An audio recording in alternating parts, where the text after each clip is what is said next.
कहानी की शुरुआत होती है और हम पॉल नाम के आदमी को देखते हैं जो कि एक मूवी थिएटर में प्रोजेक्टर को ऑपरेट करने का काम करता है और आज वो अपने काम के दौरान 16th सेंचुरी की एक किताब पढ़ रहा था जिसमें लास्ट सिटी ऑफ रोनोक के बारे में लिखा हुआ है।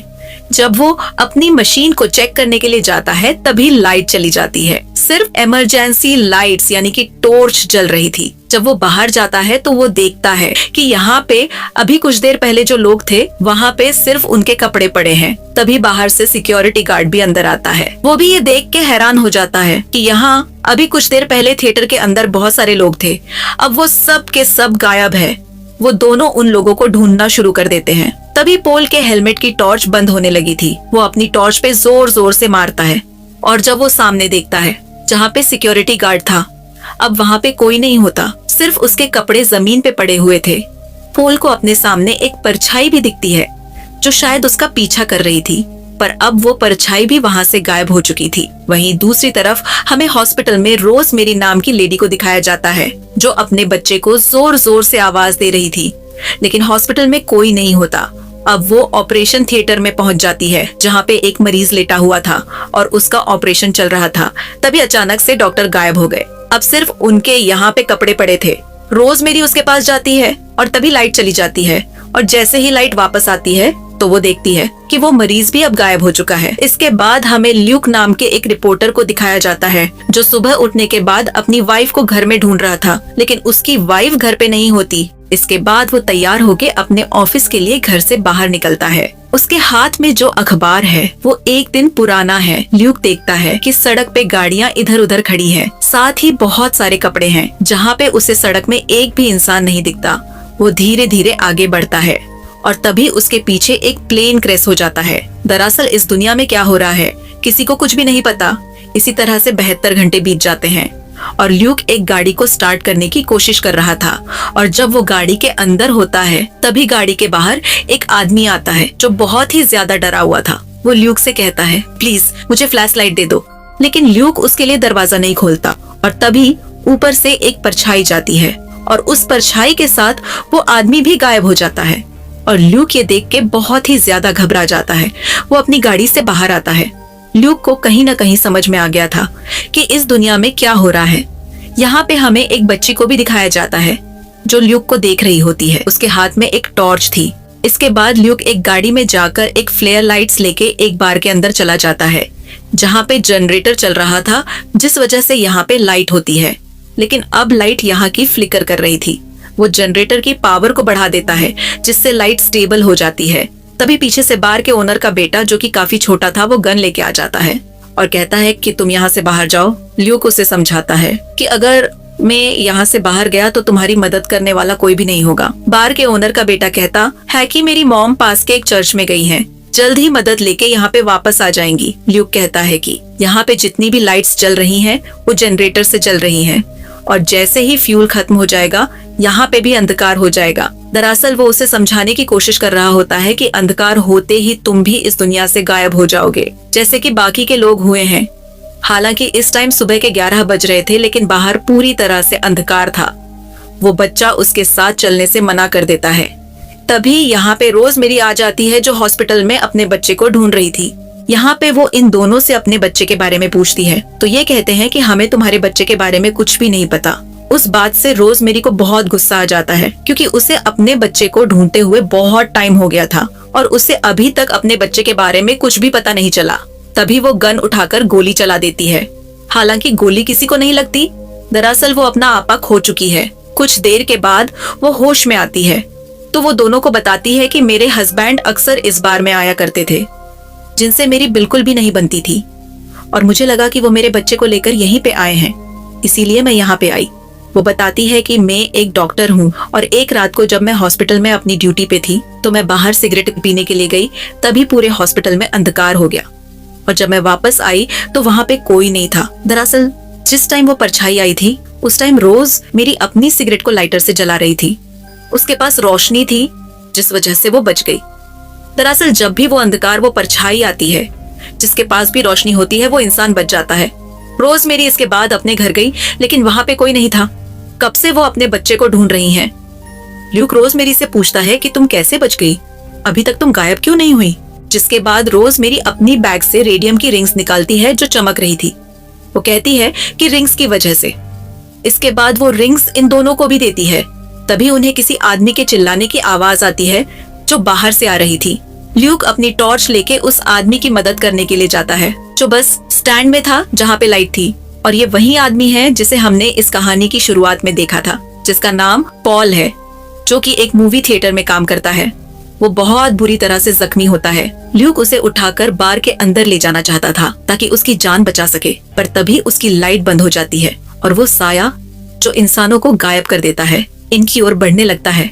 लेकिन सही टाइम में ल्यूक अपनी फ्लेयर्स को जला देता है जो उसने गाड़ी के अंदर से निकाली थी, जिस वजह से वो साया रुक जाता है। अब वो पोल को अपने साथ बार की तरफ लाना शुरू कर देता है। वही बार के अंदर हमें दिखाया जाता है कि जो बार के ओनर का बेटा है उसे अपनी मॉम की आवाज आती है। वो अपनी मॉम को बचाने के लिए बाहर की तरफ भागता है तो रोजमेरी उसे रोक लेती है। वो बच्चा कहता है कि बाहर से मेरी मॉम की आवाज आ रही है, तो रोजमेरी उससे कहती है कि बाहर से कोई आवाज नहीं आ रही। दरअसल वो साया तुम्हें भ्रमित कर रहा है ताकि तुम बाहर जाओ और वो तुम्हें अपना शिकार बना ले। वहीं हमें बाहर ल्यूक को दिखाया जाता है जिसकी अब फ्लेयर लाइट्स बंद होने वाली थी, जिससे वो साया लगातार उसकी ओर बढ़ रहा था। इससे पहले कि फ्लेयर लाइट पूरी तरह से बंद होती, ल्यूक पॉल को लेके अंदर आ जाता है, जहाँ पे पॉल उसे बताता है कि मैं एक मूवी थिएटर में काम करता हूँ। एक रात को वहाँ पे एक साये ने मेरे ऊपर हमला किया, उससे पहले वहाँ से हर कोई गायब हो गया। इसके बाद में किसी तरह से बस स्टैंड तक पहुंचा जहाँ पे तुमने मेरी जान बचाई।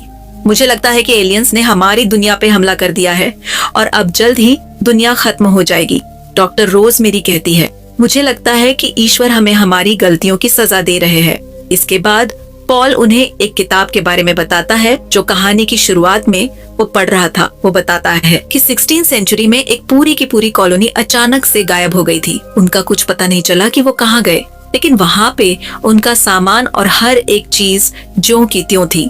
जिसके बाद वहाँ पे तहकीकात करने के लिए एक टीम गई जिन्हें दीवार पे कुछ लिखा हुआ मिला, लेकिन आज तक उसका मतलब क्या है किसी को नहीं पता चला। शायद वो हमारे लिए, हमारी दुनिया के लिए एक वार्निंग थी। अब यहाँ पे ये कहते कहते पॉल बेहोश हो जाता है, जिसके बाद रोज, मेरी और ल्यूक उसे एक पूल टेबल के ऊपर लेटाते हैं और ल्यूक उसके लिए आइस लेने के लिए नीचे जाता है। जब वो आइस निकालता है तो उसे अपने पास्ट के 3 दिन पहले की याद आती है, जब वो अपने ऑफिस गया था। वहाँ पे उसने न्यूज में देखा था कि एक आदमी जो शिकागो से ब्रॉडकास्ट कर रहा था, वो सबको बताता है कि परछाई किसी को भी अपने साथ ले जाएगी अगर उसके पास रोशनी नहीं है तो। साथ में वो ये भी बताता है कि मेरा भाई जो 7 साल पहले मारा गया था, मुझे उसकी आवाज सुनाई दी। इसका मतलब ये है कि ये परछाई अपनी तरफ आकर्षित करने के लिए इंसानों के दिमाग से खेलती है। वो आदमी ये भी कहता है कि तुम जहाँ पे भी हो जल्द से जल्द शिकागो आ जाओ, और वो अपना नंबर भी बताता है। लेकिन इससे पहले कि ल्यूक उस नंबर को लिखता, वहाँ पे लाइट चली जाती है। तभी ल्यूक को एक साया दिखता है जो उसकी तरफ बढ़ रहा था। वो भाग के खिड़की के पास जाता है और पर्दों को हटा देता है, जिससे कमरे के अंदर रोशनी आ जाती है और वो साया गायब हो जाता है। दरअसल ल्यूक पास की इन बातों को याद कर रहा था। और अब कहानी प्रेजेंट में आ जाती है, जहाँ पे ल्यूक आइस लेके ऊपर जाता है जहाँ पे पॉल था। वो रोजमेरी को शिकागो वाले आदमी के बारे में बताता है और कहता है कि मुझे लगता है कि वहाँ पे इंसान सेफ है, हमें वहाँ जाना चाहिए। दरअसल वहाँ पे कोई भी गाड़ी नहीं चल रही होती। वो बताता है कि बाहर एक ट्रक है जिसकी बैटरी अभी भी काम कर रही है, पर हमें किसी तरह से उसे यहाँ तक लाना होगा। तभी ल्यूक और रोजमेरी ट्रक को लेने के लिए बाहर गए, लेकिन ट्रक को स्टार्ट करना इतना आसान काम नहीं था। ट्रक को स्टार्ट करते करते ल्यूक के पैर पे चोट भी लग जाती है और तभी इन्हें अपने सामने एक बच्ची नजर आती है। तो ल्यूक उसकी तरफ बढ़ता है और तभी वहां पे वो परछाई, वो साया भी आ जाता है, जिससे डर के वो बच्ची वहां से भाग जाती है। लेकिन वो उसका पीछा करने की कोशिश करता है और वो गिर जाता है, जिससे उसकी टॉर्च भी बंद हो जाती है और अब वो साया उसके चारों तरफ फैल जाता है। इससे पहले कि वो ल्यूक को अपनी चपेट में लेके गायब कर देता, रोजमेरी ट्रक की लाइट को जला देती है, जिससे ल्यूक की जान बच जाती है। वहीं हमें बार के अंदर दिखाया जाता है, जहां पॉल के पास बार के ओनर का बेटा है ताकि वो उसका ध्यान रख सके। पर अब एक बार फिर से उसे हेल्यूसिनेशन होना शुरू हो जाते हैं और वो अपने भ्रम में देखता है कि बार में बहुत सारे लोग हैं जो एंजॉय कर रहे हैं। वो उनकी ओर बढ़ता है। तभी पॉल उसे आवाज लगाता है और उसे पानी मारता है, जिससे उसका भ्रम टूट जाता है। इसके बाद वो बच्चा पानी लेने के लिए जाता है और जब वो पानी ले रहा था, वहां पे लाइट जलने बुझने लगती है। जिससे वो बच्चा डर जाता है। कुछ देर तक जब बच्चा वापस नहीं आया तो पॉल उसे ढूंढने के लिए जाता है, तो वो देखता है कि उसकी टॉर्च वहां पे पड़ी हुई है, लेकिन वो गायब है। इसके बाद उसे एक टनल दिखती है और जब वो टनल के अंदर जाता है तो वहां पे बहुत सारी लाइट्स थी, पर अब वो साया उसके पीछे था जो उसे चारों तरफ से घेर लेता है। वो गिर जाता है, तभी उसकी आंख खुल जाती है। दरअसल ये पॉल का एक सपना था और अब सच में उसके ऊपर जो लाइट्स थी वो जल बुझ रही होती है और तभी लाइट पूरी तरह से बंद हो जाती है, जिसके बाद वो साया उसे अपने साथ ले जाता है और यहाँ पे जो बच्चा है वो अभी भी पूरी तरह से सेफ है। उसके पास जो गले में रेडियम की लाइट है उससे वो बच गया था। वहीं हमें बाहर दिखाया जाता है जहाँ पे ल्यूक और रोजमेरी ट्रक की लाइट से बचे हुए थे, लेकिन अब लाइट धीरे धीरे बंद हो रही थी, जिस वजह से वो दोनों डर जाते हैं। ल्यूक एक मसाल बनाता है जिसपे वो पेट्रोल लगाता है, लेकिन उसे जलाने के लिए इनके पास लाइटर नहीं होता। जिसके बाद रोजमेरी ल्यूक को लेके हॉस्पिटल के अंदर आ जाती है जहाँ पे वो काम किया करती थी, जो अब पूरी तरह से वीरान है, जहाँ पे इन्हें मैच बॉक्स मिल जाता है जिससे वो मसाल जलाते हैं। और तभी रोजमेरी को अपने बच्चे की आवाज सुनाई देती है, तो वो उस आवाज का पीछा करती है और वो देखती है कि वहाँ पे एक प्रेम्बुलेटर है जिसके ऊपर रोशनी है। दरअसल वो साया उसे भ्रमित कर रहा था और जब वो प्रेम्बुलेटर के पास गई तो वो साया, वो परछाई उसे गायब कर देती है, क्योंकि रोजमेरी के बिना किसी सेफ्टी के वहां पे गई थी, जिस वजह से साय ने उसे गायब कर दिया। ल्यूक ये देखकर डर जाता है और वो भागकर वापस बार में आता है जहाँ पे वो बच्चा था। वहां की लाइट्स भी अब जल बुझ रही थी, जिसका मतलब ये है कि जल्द ही यहाँ पे भी अंधकार हो जाएगा। इसीलिए ल्यूक जनरेटर के अंदर से फ्यूल निकाल के ट्रक के अंदर डालता है और वहां से उस बच्चे को लेके निकल जाता है। ट्रक का बोनट खुला हुआ था, इसीलिए कुछ दूर जाने के बाद ल्यूक ट्रक को रोकता है और जब वो बोनट को नीचे करता है तो सामने जो अंदर बच्चा है, जो कि बार के ओनर का बेटा था, उसे एक चर्च दिखता है। वहाँ पे रोशनी होती है जहाँ पे उसकी मॉम मदद मांगने के लिए गई थी। उसे लगता है कि शायद उसकी मॉम अभी भी अंदर है, इसलिए वो चर्च की तरफ भागता है। हालांकि ल्यूक उसे रोकने की कोशिश करता है, पर वो ल्यूक की बात नहीं मानता और जब वो चर्च के अंदर गया तो उसे एहसास हुआ कि उसके आसपास कोई साया है। उसने यहाँ पे आके गलती की है, इससे पहले कि वो साया उसे गायब करता। ल्यूक गाड़ी को लेके चर्च के दरवाजे पे खड़ी करके उसकी लाइट जला देता है, जिससे साया उसके ऊपर हमला नहीं करता। और अब ल्यूक उस बच्चे की तरफ आता है, पर तभी उसकी गाड़ी की लाइट बंद हो जाती है, जिसके बाद वो साया ल्यूक को भी गायब कर देता है। वो बच्चा अपनी जान बचाने के लिए चर्च में जल रही कैंडल्स के बीच में जाके बैठ जाता है, पर धीरे धीरे अब कैंडल्स मेल्ट हो रही थी और जैसे ही सारी कैंडल्स बुझ जाएंगी वो साया इस बच्चे को भी गायब कर देगा। अब अगली सुबह होती है जहाँ पे हमें चर्च के अंदर दिखाया जाता है कि एक कैंडल अभी भी जल रही है और इसी कैंडल की रोशनी की वजह से वो बच्चा अभी भी जिंदा है।